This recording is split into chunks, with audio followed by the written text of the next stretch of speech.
दोस्तों, शिक्षकों से संबंधित मैं ताज़ा न्यूज़ दे रहा हूं।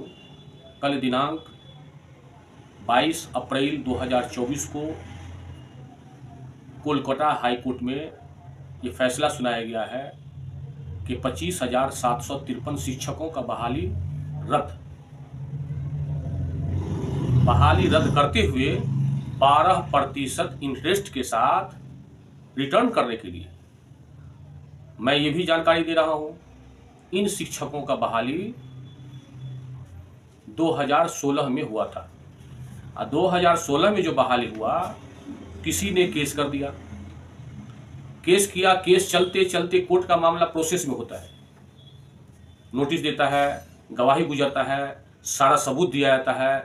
इस तरह से जो है सबूत पेश करते करते वहाँ की श्रीमती माननीय ममता बनर्जी की सरकार वहाँ है, वो शिक्षकों को बहाली जो था उसको रद्द कर दिया हाई कोर्ट में। माननीय ममता बनर्जी वो टेंशनाइज में हो गई हैं। ठीक इसी तरह से चल रहा है आपको बिहार में, बिहार नियोजित शिक्षक TRE 1, TRE 2, TRE 3। तो बिहार नियोजित शिक्षक का मामला तो खैर जजमेंट हो गया है। के पाठक का इतना खिंचाई हुआ कि कहा कि नहीं सर, इन लोगों का नौकरी समाप्त नहीं करेंगे जो विशिष्ट परीक्षा पास करेगा। सरकार ने विशिष्ट परीक्षा पर इम्प्लीमेंट दे दिया, एफिडेविट बना के दे दिया कि नियोजन इकाई के द्वारा जो बहाली हुआ है उसको हम लोग डिस्टर्ब नहीं करेंगे, वो एग्जाम दे या नहीं दे। लेकिन TRE 1 और TRE 2 से संबंधित जो high court, Bihar high court में, पटना हाई कोर्ट में जो चल रहा है मामला, वह प्रभावित हो सकता है। हालांकि TRE 3 का क्वेश्चन लीक होने के कारण वो कैंसिल हो गया। और सबसे बड़ी विडंबना है कि नीट और GRF के एग्जामिनेशन में जो ब्रोकर, जो दलाल, जो मीडिएटर पकड़ाया था, क्वेश्चन लीक होने के कारण नीट और GRF का एग्जामिनेशन रद्द हो गया। वही ब्रोकर, वही मीडिएटर TRE 3 में संलिप्त था, जो अभी जेल में है। इसी तरह से TRE 1 और TRE 2 जो बिहार में बहाली हुआ, उस पर भी हाई कोर्ट में केस चल रहा है। जो केस चल रहा है, तो केस तो होता है धीरे धीरे धीरे धीरे। जिस तरह से बंगाल में 8 वर्ष के बाद, 7-8 वर्ष के बाद वहां के शिक्षकों का बहाली रद्द करते हुए 12% इंटरेस्ट के साथ वेतन को रिकवरी मांगा है सरकार ने। सरकार के यहाँ जमा किया जाए और वहां के तमाम शिक्षा पदाधिकारी जो इससे संबंधित हैं, सब इंफॉर्मेशन दे दिया है कि 4 महीना के अंदर आप 12% इंटरेस्ट के साथ जमा कीजिए। ये तो बहुत बड़ा विकराल स्थिति वहां हो गया। मामूली बात नहीं है कि जो लोग शिक्षक हैं, एक तो वेतन कम मिलता है और उसी में भरण पोषण होता है, और उसको जो है 8 वर्ष का वेतन एक साथ रिकवरी मांगा है 12% इंटरेस्ट के साथ, वो देगा कि मर जाएगा। ठीक इसी तरह से बिहार में TRE 1 और TRE 2 का मामला है। मैं तो शिक्षकों से ध्यान आकृष्ट करते हुए कहूँगा कि आप भी अपने तरफ से वकील को रख करके, बड़े बड़े वकील को रख करके, और आप मामला को दिखवाइए, आपको कुछ नहीं होगा। निश्चित तौर पर आपकी जीत होगी। जो बेखबर होते हैं वो गड्ढे में गिरते हैं। इसीलिए माननीय नीतीश कुमार जी ये भी प्रभावित हो सकते हैं। और वैसे तो के पाठक की वजह से इनके वोट में बहुत बड़ा सेंधमारी हो गया है। इनका जो असली वोट था, इतना सेंधमारी हो गया है कि भाई क्या कहें। के पाठक तो बिहार में शिक्षकों को इतना टेंशनाइज दे दिया, इतना टेंशन दे दिया कि कल मैं एक भोज में गया था। कल भोज में गया था, बस चुपचाप गया और खा रहा था। और खाने के टाइम में 2-4 टीचर आपस में गुफ्तगू कर रहे थे। मैं किसी को टोका नहीं, सिर्फ सुन रहा था।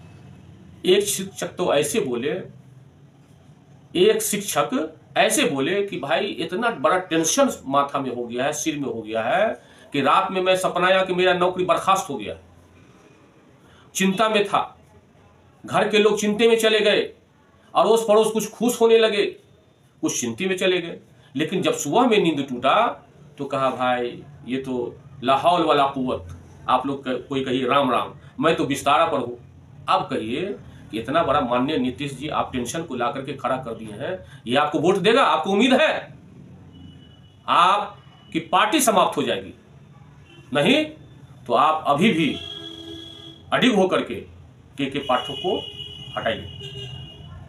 आपका वोट बहुत गड़बड़ा रहा है। देखिए माननीय नीतीश जी, आपका बिहार विधानसभा के सदन में एक बार जुबान फिसल जाने से, हालांकि आपने सच कहा था, सच बोला था, लेकिन तमाम बिहार वासियों की नज़र में आपने गलत बोला, आपका जुबान फिसल गया। और जितने महिलाएं लोग थीं जो धर्मनिरपेक्ष की, और जितने भी पुरुष थे, वो आपका शिकायत जो है सोशल मीडिया में इतना ज़्यादा वायरल हो गया कि अंतिम तक आपको माफ़ी मांगना पड़ा। एक माफ़ी नहीं, एक माफ़ी, दो माफ़ी, तीन माफ़ी, चार बार माफ़ी मांगना पड़ा ये जनता भगवान से। और आप चाहते हैं कि हमेशा ऐसी कुर्सी में रहेंगे और के पाठक जी ऐसी कुर्सी पर रहेंगे? नहीं, कुर्सी खिसक जाएगी, आप रोड पर आ जाइएगा, आपका इतना बॉडीगार्ड, इतना फोर्स, इतना कुछ नहीं रहेगा। इसीलिए आप शिक्षकों को ज़्यादा टेंशन नहीं दीजिए, शिक्षकों को ज़्यादा शोषित नहीं कीजिए, ये आप अन्याय कर रहे हैं। आपने तो ऐसा लड़ाने का काम किया, ऐसा लड़ाने का काम किया, पहले नियोजित शिक्षक को बहाल किए, उस शिक्षक को बहाल किए, गेस्ट शिक्षक को बहाल किए, विशिष्ट शिक्षक को, अरे माने शिक्षक को आपने पार्ट करने का काम किया, आपस में लड़े। वो ग्रुप हड़ताल करेगा तो ये ग्रुप नहीं, वो ग्रुप हड़ताल करेगा ये ग्रुप नहीं। लेकिन आप खुद आया ऊंट पहाड़ के नीचे, आप अपने इतना फंस गए हैं कि कहने के लायक नहीं। इसलिए आप सचेत हो जाइए। आप इंजीनियर हैं, आप बुद्धिजीवी हैं, आप अच्छे सलाहकारों से मशवरा लीजिए, आप आवाम के नजदीक जनता को भेजिए कि क्या शोषित है, क्या पीड़ित है। इसलिए आपकी बड़ी कृपा होगी कि आप शिक्षकों पर दया कीजिए, नहीं तो आने वाला दिन ये महाशक्ति शिक्षकों का ये संगठन महाकाल है, आपको ज्ञात नहीं है। बिहार का, हिंदुस्तान का इतिहास रहा है कि जब भी शिक्षक आकर्षित हुए हैं और इनकलाब लाए हैं, अच्छे लोगों को घुटना टेकना पड़ा है। इसलिए मैं गुजारिश करता हूं कि आप शिक्षकों पर सहानुभूति पूर्वक विचार कीजिए। इसके साथ मैं अपनी बात समाप्त करता हूं। जय हिंद, जय भारत।